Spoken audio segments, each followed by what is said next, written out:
અને પહેલાના સમયમાં ગુરુના આશ્રમમાં ભણીને જે વિદ્યા પ્રાપ્ત થતી ને, અત્યારે MBA ને BCA ને MBBS ને કરીને બેઠા હોય ને, તો ઈ જ્ઞાન ક્યાંય પુસ્તકમાંથી નથી મળતું. અને પહેલાના આ બધા વડીલો ખાલી બે ચોપડી ભણ્યા હોય ને, તો અટાણે આપણે ખાલી 500 રૂપિયાનો હિસાબ કરવો હોય તો કેલ્ક્યુલેટર જોઈએ.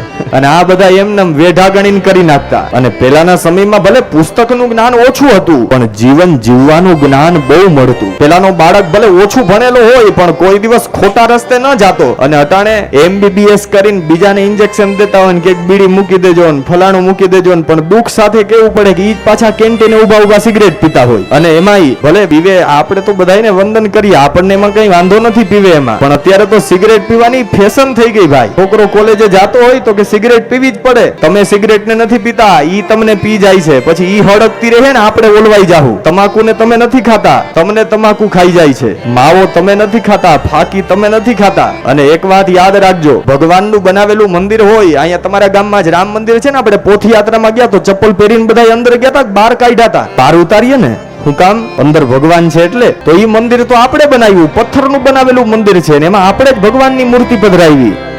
પથ્થરના બનાવેલા મંદિરની જો આપણે એટલી પવિત્રતા જાળવતા હોય તો આ શરીર નહીં, આ ભગવાનનું બનાવેલું મંદિર છે. અને આ વાત આપણને બાળપણથી જ શીખવાડતા.